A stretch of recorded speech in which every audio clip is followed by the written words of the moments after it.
Hello everyone and welcome to Enlightened Conversations. My name is Raul Angelic Messenger and I am here with Jacquelene Moore and obviously the only female pharaoh just behind us. And what a beautiful painting to have today, because from one female pharaoh to another, happy birthday Thank you so to much. you. Thank you. And another one. And Happy birthday. I am developing chin hairs. So it is actually, you get over 40 it happens, you know. So pharaohs had to wear a beard. They did, and I remember that. I'm wondering whether this could be a new fashion trend. Well, maybe you need to just let it hang out. And braid it. And that brings us to the topics of today's conversation, which the topic of today's conversation, hi Patricia, is obsession. And we talked in your beautiful program just before we actually came live on this program. We were talking about obsession romantically, but I want to change gears. Yes, definitely. And I want to take obsession to, you know, we got little business out there where there's a few people running the business and there's somebody that is calling themselves the CEO. And you and I, we work for big companies before, and CEOs are the person in charge of a multinational company where it has many different departments, many different branches. This lady or man, freaking geniuses that they run all of these, and they surround themselves with pretty good people. Some of them are geniuses, but they go the wrong way around and they end up embezzlement and all of that sort of things. But why do we have, Jacquelene, this obsession with trying to be somebody that we are not, or trying to be somebody? Yes, I gotta be somebody. but am I or am I not? I think we're both someone. We're probably two someones because, you know, yeah. I was, as you were saying that, and I have been in large corporate. I was the past global field force recruitment manager in a very large company. Oh, God help me. I was on a board of a $30 million board of this $30 million company, rather. Look at me go, okay? And I was travelling international on solo on international on company business, just on my own, going to other countries, training field agents in the field. I never really got the airs and graces, and as you were saying, CEO, and talking about that, although I was flipping off to my last corporate job and the excitement of dealing with this crazy genius guy that ran the company, which most CEOs I've met are amazing, crazy geniuses, usually, although some of them are very conservative, but you know, but as you were saying that, I was actually thinking, cooker of enthusiastic oatmeal. How else can I write CEO? I was going to the fun side of it because I thought people just take it too seriously. You know, It's kind of sad because if you're having fun and you love what you're doing, that's a great obsession to have. Unless it's dangerous and you're not eating. But if you're harming people, that's also not good. Hello. But yeah, it's just I think it's special to not have to be special. I think it's what my grandmother used to tell me when I was young, and people say to me at times, how do you remain grounded? And listen, the imperfection of imperfect, yeah? That idea that, I'm guilty of trying to be somebody as well.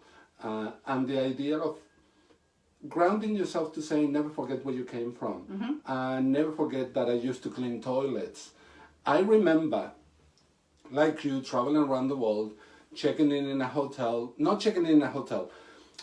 A company that I was working for, they were sending me to Belgium to check on one of the branches in one of the hotels. My issue was that I used to say, don't send my picture ahead because I don't want anyone knowing who I am. Hello. And I will arrive in that city 3 days before, check into another hotel, and go in casually, shorts, t-shirt, la la la.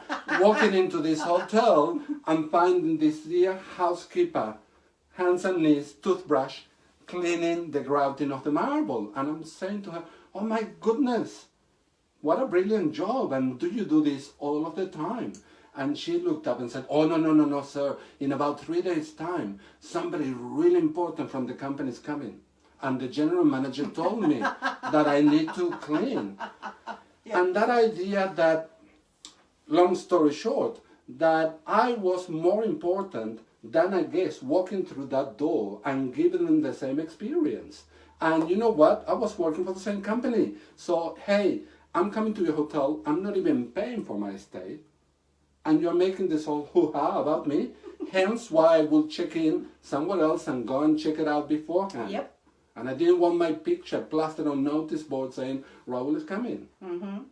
Because you get the reality.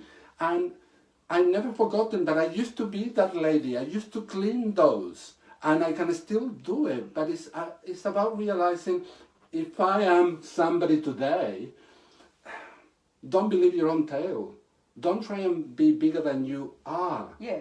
Because when you simply are, things are coming to you. Yep. As I was saying to you yesterday, I put myself out there and I promote and I do things and I engage with people.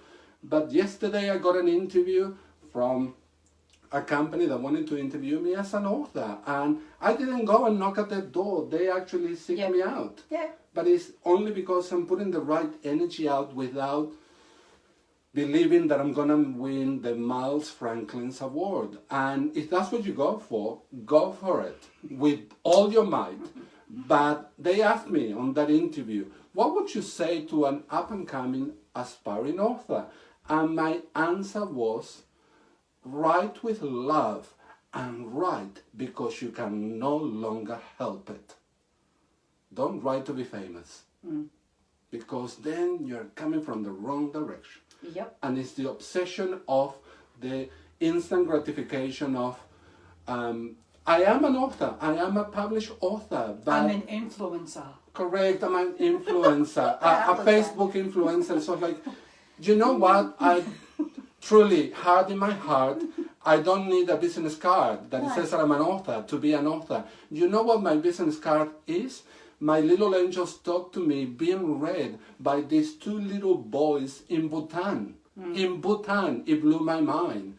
And that idea that the mother took the time to buy the book, she said it took her 3 months to get there because the post office is a little bit not the way that it runs here, although here it's not perfect. But nonetheless, it took her 3 months and she was saying, look, my boy and his cousin, they're reading it here. And I just thought, that's what it's all about. Yep. Don't need to do anything else. Nope. Because I didn't ask her to buy it and I didn't ask her to send me a picture. She did it out of her own accord. And Bhutan, a country that measures happiness as the gross domestic product of the country. Yep. On how happy they are. And even the post office may not be working the best, but they're still happy. That's right. And they're not obsessed with being somebody. They simply are. And they're sharing. And she was saying, oh, we love your book and we're going to show it at school. And I wrote it with love. Yep. And it wasn't about making money. Money is a byproduct of whatever you do. So truly do it with love. And if anything, I'm obsessed with that. I'm obsessed with love. But from love from the right side of the ego. Love from that idea of, I'm just doing it because that's what I'm called to do. Yep. Not because I'm trying to be somebody. I'm already somebody. I'm Raul. Nobody else exists but me. The same as Jacquelene. To quote the 1980s song, when will Will I be famous? I can't answer that. I can't answer that. Bros, my dear. Obsession with bros. And how long did that last? 2 seconds. One single. One single. It is. Not even an album. I rest my case, Your Honour. And you know, it's hilarious. You were talking about and I love the story of the simplicity and beauty of these children running in Bhutan. But what I found hilarious was you were talking about going into the hotel as the unknown dude. And one of my last corporate jobs was actually in a mystery shopping company. And you sort of, it's all about that thing of what is the snapshot of the moment of, snapshot moment of truth for that customer. But so when people are doing things, it needs to be because that's what you normally do. You don't just scrub the toilet because someone important's coming, because your customers need to be the most important people. And so I've actually had people over the years and decades ringing me up and going, hi, I psychic in Warringal, and I made that place up, by the way. Mm-hmm. And We don't want to insult any places. no, exactly right. I'm a psychic from Warringal, and I see you're over in that suburb, so I guess, you know, I can ring you and it's really not a problem, huh? And I just wanted to know how to get successful and how to build my clientele. And I sort of went, but aren't you psychic? Whoops. Probably not. It just, you know, sometimes it just flies out of the mouth. I can usually be diplomatic, but it just, boop, there it was. And I went, oh, but anyway, it's just, you know, I just saw how good of a life it looks like you're having. And I thought I'd ring you because I really want to have your life. And I went, I want your success. yeah, I want your success. But no, but she actually said your life. And I said, well, my life is mine, and you've got a brilliant life of your own if you just sort of, you know, take that on board and own your own unique identity and be you and do what actually you are called to and feel that is really in your heart to do, and then everything will naturally happen. But how do you get all these? And I'm like, well, people ring me up. They might send an email, they might ring me, they might text me, and they go, hi, I'm from this station, we'd like to interview you. And I'll go, wow, really? Thanks, okay, well, yeah, that sounds about all right. It could be 6 o'clock in the morning, but okay. Or, don't really like the feeling of that one. I'm going to avoid that because I'm going to live what I do here. Correct. So if I'm not getting a good feeling about a certain interview, and you know, or and I've had this happen where a radio producer actually rang me up. You don't need to be an every show. No, you really don't. Not all publicity is good publicity, Be unlike discerning. one of my earlier mentors. Yeah, be discerning. And actually she said to me, oh, hi. We're really looking to have a psychic on the show, and I'm really just looking for a body in the studio. Get somebody else's body, sweetie, because I'm not it. And I said, a body in the studio? And she goes, yeah, a body in the studio. And I went, The morgue. so you don't want a psychic? Oh no, we want to interview a psychic on our show. We're really just looking to bring a body into the studio. And I went, I'm going to decline, but because I'm really busy. But I really have to thank you for calling me because this has been fascinating. Eye-opening experience. I'm never going to see things quite the same way again. No, I didn't say that part, you know. It's been an interesting experience, but I really wish you well for the show in finding someone. The body that you need. The body that you need. Someone you're looking for. And she goes, yeah, we're really just looking for a body in the studio. And okay. It ain't mine. I'm going to go now. But thanks. Bye-bye. And I even had, on one occasion, I got rung up. Oh, hi. They don't really talk like that. I just thought I'd emphasise it. And she, hi. I'm so-and-so from another channel overseas. And we're doing a documentary on this. And, you know, and as you are involved in that situation, we'd really like to interview you. And, but the most money I can throw at you is... Oh, lovely. And I thought, where are my stilettos, baby? Whoa! Let's just... Yeah, no. Look, thanks, but I really don't feel comfortable with this situation. Don't throw any money at me. Don't throw money at me. In fact, don't throw it at a stripper either. Just, if you want to give the money, give them money. But don't throw it at them. No one needs to have money thrown at them. No. And we just got a message there. What is it? Oh, love your work. You do, Raul. Thank you so much. And I work really well with my dear soul sister here, Jacquelene Close-Moore. Jacquelene, yesterday on the interview, they asked me, do you consider yourself successful? And I thought, what an interesting question, because of course I consider myself successful. I'm an author. I'm an author. Yeah, my issue is, you know what? I've actually thought about the question, and my answer was, yes, indeed, I do consider myself successful. From the point of view that everything that I do it from a place of love. Yeah. And the key to open the door of success is exactly that. Yep. Because what goes around comes around, and when you might as well send love. Yep. And that's what I usually do. And to me, that's success, sending love out. The rest is truly a bonus. Oh, yeah. Yep. So it's the idea of keeping it simple, keeping it real, and if you're going to be obsessed with something, be obsessed with that inner love. Yeah. Not that you look at yourself in the mirror like Dorian Gray and you think that you are beautiful, but it's like my sister Marilyn, that she lives in the States and she's a Reiki master, and she will give me this exercise saying, Raul, in order to truly love yourself is that you need to stand in front of a full-length mirror naked and looking at every part of your body slowly and loving it. And the minute that you criticize something, go back up and start all over again. I was spending a lot of time up out here then. Correct. But if you do it, it will take you a very long time to get to your toes. Yeah. And not in one day. No. Because you're going to go, F this mirror, I'm gorgeous, I'm walking off. And it's the idea that truly loving yourself is, she used to say to me, you know what? I look at myself in the mirror and I see around my belly my stretch marks, and I'm loving those because He gave me my daughters. Yep. Exactly. But before I got to that point, it took me quite a few times of going up to the top of my head. And it's a reality of not being obsessed, but being in love with who you truly are. And you don't need to be anybody else. You don't need to be a copycat of anybody else. You don't need to do what everybody else is doing. You don't need to say or try and say what everybody else is doing. You don't need to write it on capital letters to scream it out. Be true to you, and the rest follows.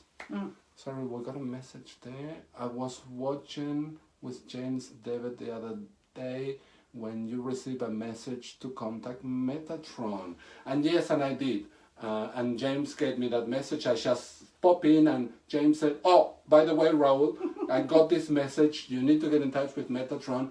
And I did, and it was so timely because the message was not only well received, but it was kind of like as a couple of slaps on my face from Metatron. Get on with it. And I thought, is it Metatron or Archangel Michael? Because usually the forceful one, no, it's me, but I'm giving you. He was actually giving me the scaffolding, yeah. And it's only because through, and I don't talk live or on Facebook about my personal life, but I've been going through a little bit of turmoil, and Jacqueline is well away. And sometimes you stay in your pity party for a bit too long. Oh, yeah. And my structure was out of kilter because of that, and Metatron was saying, I'm giving you the scaffolding, but slap, get on with it. And no dead man's planks for you. Yeah, and James was saying, Raul, he's not telling me the message, but he's saying he wants you to get in touch. Yep. And he said, and he's saying right now, so leave this call. James was saying, leave this call and do what you must. Don't know what's happening there, but it's between you and him. And I did that, so it was brilliant. I said, yeah, it was. And what I always say, believe in angels because they do believe in you. And when you connect, there's not disconnecting from them. No. And they will let you. It's not rainbows and unicorns, people. Sometimes it might be, but the majority of the time is souls living a human experience, and the angels are guiding you along, but they're actually saying, stop the pity party, get on with life. Exactly. And here we are. Doing exactly that. Celebrating your birthday. I'm having fun. And we got angel wings there that I'm looking at, and we got butterflies everywhere. We're surrounded. And I'm in love with this lady. And I can see. I think that you need to grow the beard. Grow the beard. Yeah, and just play. Not get obsessed with facial hair. No. See, it's the obsession people get over appearance, and Correct. Society's way of obsessing on things. Society's ways of obsessing, like even in the media, the way it builds up stories that maybe not what it's sort of putting together, and it's really hilarious because here we are kind of being a bit like media. Correct. But it's about kind of, I think, stripping it back, like you said, looking in the mirror, but also looking at the mirror of your life and saying, so, that thing I said the other day, perhaps not next time. Or, this is how I'm going to do it from here. And I think people can also get obsessed and in that groove of I don't like how I did that. I'm so bad. And when people say to me, I always do this, it's like, they're right there. Change the dialogue, change the interaction with your life. And I always do this, or I always say this.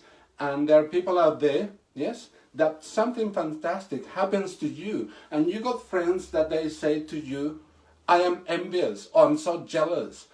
And when people say that to me, the first question that comes to mind, and I burst it out, and I ask it, why are you jealous? Yep. And they go to me, but you know what I mean? No, I don't. No. Explain it to me. Please and they explain. go, oh, well, you know, I'm really happy for you. Well, why not say that in the first place? Hello. Because you know what's happening there. Your soul is actually pushing the human to speak truth. Yep. And when you say, I'm really jealous, that's exactly what you meant. Yep. But because I confronted your jealousy, and I'm asking you, why? Explain it. What did you mean? Exactly.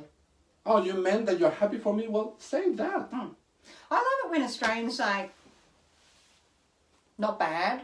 And you think, well, hang on a minute. In comparison to? Good. Great. Not bad. So I think that if Jesus was to appear and walk across the water in front of the Sydney Harbour Bridge, I reckon there'd be a whole bunch of Australians going, not bad. It's like, What do you think of the Opera House? Not bad. There goes a bull shark. Not bad.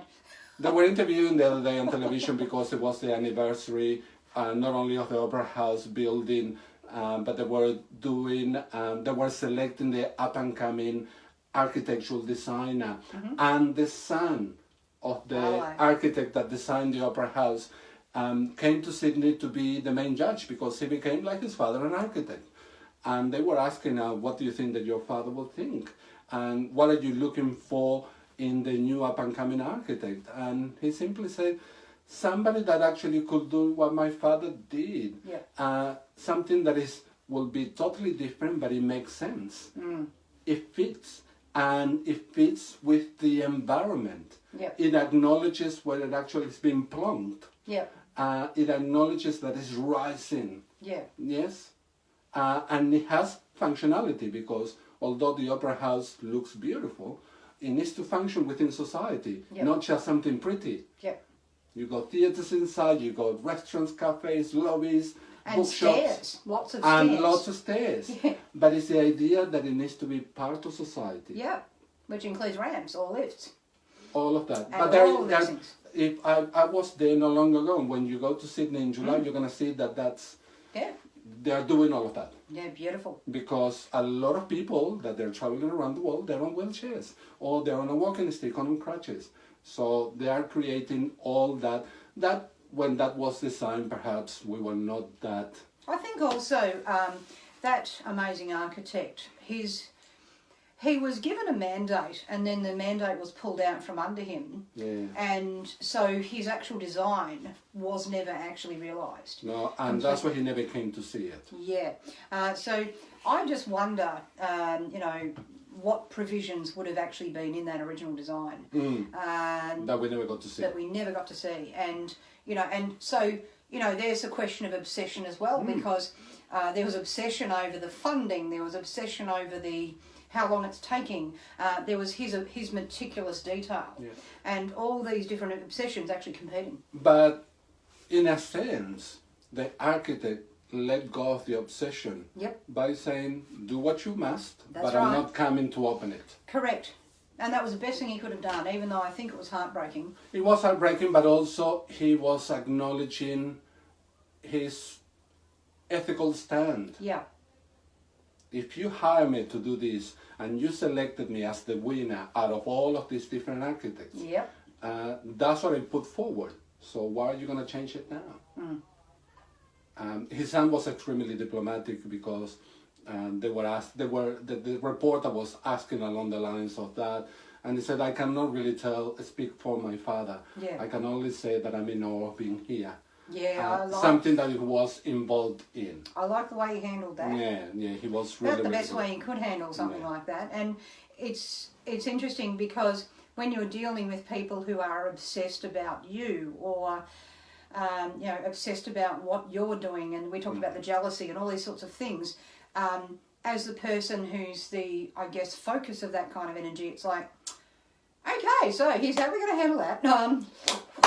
And there's those boundaries, and it's going to be okay. And what's for lunch? That's the sort of energy, and it is really about being able to sort of draw that line in the sand and say, well, this is not going to hold on to me forever. And it's really interesting because those, like in our industry, for example, or in a lot of industries, if they're obsessed about like when I'll go to my radio days back on the FM dial, before the internet radio and internet video, and I remember we would get tracks sent into us, albums sent into us all the time, and I can understand the struggling artist's plight. That's not easy stuff. No. Just going to precursor it right there.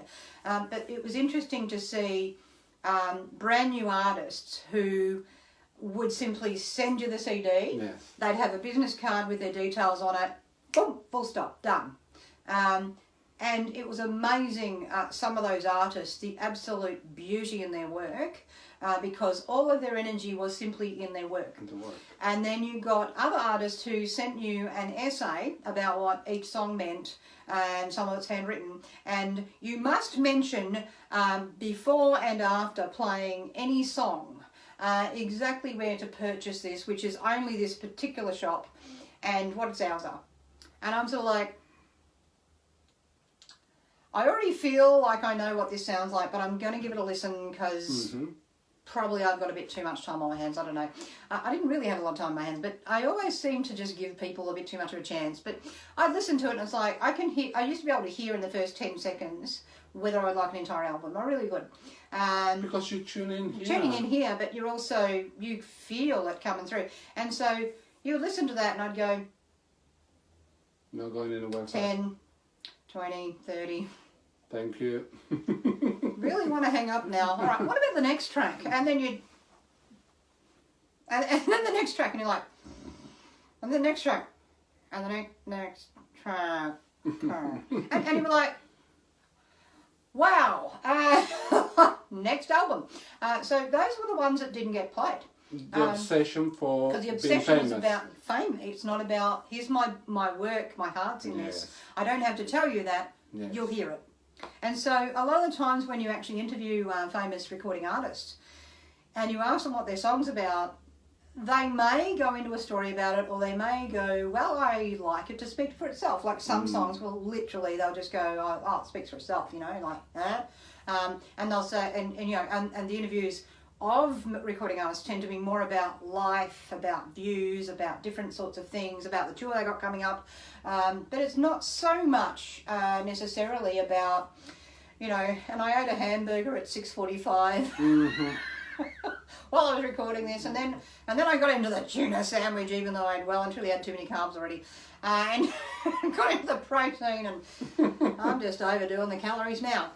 You know, all these this sort of obsession about me, la la la la la la, you know, and it's like author or musician, and it's like, well, where's the rest of you? But yeah, they'd be the really long essays you get, and but the up and coming artists who were probably in the same bracket of success at that point in time, and some of these have gone on to be national and internationally acclaimed people because their stuff used to come through the community radio stations. Yes. You know, as the first port of call, because that's where they'd starting to get listened to. And so they'd be out at Battle of the Bands and whatever else, and we'd be sort of involved with that as well. And so, yeah, it was really interesting to watch the different bands, even at places like Battle of the Bands, because the sort of ways they would interact with you. Please believe that when I'm saying this obsession of being somebody, I did say it at the beginning and I'm going to say it now. I've been there, done that, I won the t-shirt a long ago. That idea that you want to be somebody, that idea that this is what I've done, this is what I've been. I'm not pointing the finger at anybody because I will have 4 other fingers pointing at me. Oh, yeah. So I'll wear that as well. Yes, I wear that obsession as well. But it's the idea of grounding yourself and saying, I am somebody. And be happy with that. The rest, keep on doing what you're doing, but only because truly you cannot help it. Don't try and be who you're not. Don't try and put amazing quotes if they're not yours. Yeah. And you know what? Do your thing. Allow other people to do their thing, because that's what really resonates. People want to know about you, what makes you tick. If you're trying to be too clever, people read through that as well. Yeah. That you're trying to be too clever or too artistic or too whatever. Simply be you, because when you're you, everybody gets it. Yeah. Oh, yeah. On that note, my dear friend Jacquelene Close-Moore, I think that we need to go and celebrate your birthday. And have lunch! Yes. Birthday lunch! So, at this point in time, I would like to take this opportunity to say thank you to my sponsors, Light Worker Foundation and White Light Publishing House, for allowing this show to actually be on air and to have Jacquelene with me and many other guests that we're going to be seeing in the coming month. But remember that next month, Jacquelene and I are going to be live from the Sydney Opera House. Oh, Sammy's saying happy birthday. Thank you! Okay, well, as always, please remember, believe in angels because they do believe in you. Until we see you next time, bye for now.